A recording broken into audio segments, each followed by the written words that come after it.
Kita ke informasi pertama, Saudara. Pemerintah resmi menerapkan pajak penghasilan dari perdagangan elektronik atau e-commerce. Kebijakan ini akan berlaku mulai 1 Agustus 2026. Pemerintah memastikan dalam implementasinya, pajak e-commerce pedagang kecil tetap dilindungi. Nanti yang pimpinan bakal ditunjuk oleh Presiden atau Pemerintah resmi menerapkan pajak penghasilan dari perdagangan elektronik atau e-commerce. Saat ini Kementerian Keuangan menunjuk 4 loka pasar atau marketplace untuk memungut PPh mulai 1 Agustus 2026. Menteri Keuangan Purbaya Yudi Sadewa menyebut pemerintah akan menunjuk lebih banyak perusahaan loka pasar atau marketplace sebagai pemungut pajak penghasilan atau PPh pasal 22 atas transaksi penjualan barang di platform perdagangan elektronik atau e-commerce. Penambahan loka pasar ini nantinya akan dilakukan secara bertahap. Maaf, jalanan macet, jalanan. Pak, target dananya berapa, Pak?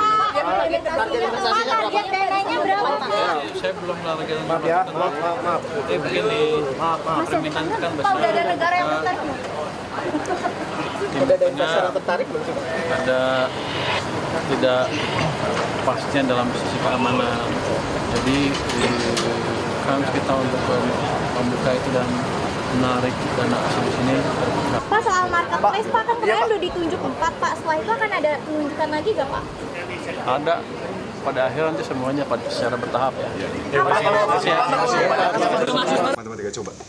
Direktur Jenderal Pajak Kementerian Keuangan Bimo Wijayanto menyebut 4 loka pasar yang dipilih adalah Shopee, Lazada, Tokopedia, dan Blibli. Dipilihnya 4 marketplace berdasarkan beberapa faktor seperti nilai transaksi dan total akses platform dalam setahun. Bimo menegaskan dalam implementasi pajak e-commerce, pedagang kecil tetap dilindungi dengan mengecualikan beban untuk 6 kategori seperti wajib pajak beromset di bawah 500 juta rupiah per tahun. Pedagang kecil tetap dilindungi. Pedagang kecil wajib pajak orang pribadi dengan peredaran bruto sampai dengan 500 juta per tahun tidak dipungut oleh marketplace PPh pasal 22-nya. Syaratnya menyampaikan surat pernyataan sesuai dengan ketentuan PMK 37 tahun 2025. Dan ini menjadi sinyal yang sangat penting, sinyal yang ingin kami sampaikan bahwa kami tidak akan membebani masyarakat. Kebijakan ini tidak untuk membebani pelaku usaha kecil.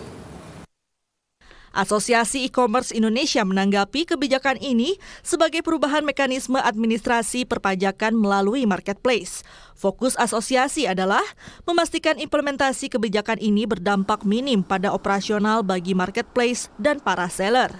Kami menghormati kebijakan pemerintah sebagaimana diatur dalam PMK nomor 37 tahun 2025.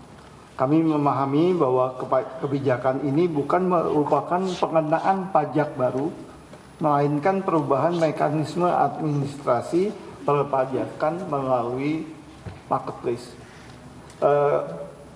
Fokus kami saat ini adalah memastikan implementasi dapat berjalan secara efektif, memberi kepastian hukum, serta minimalkan dampak operasional bagi marketplace maupun para seller.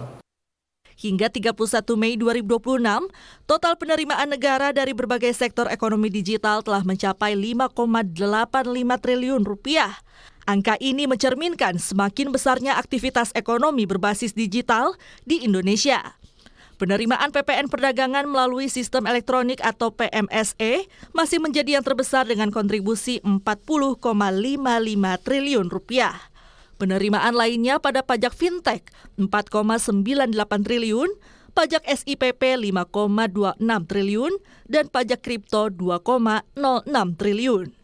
Tim Liputan Kompas TV.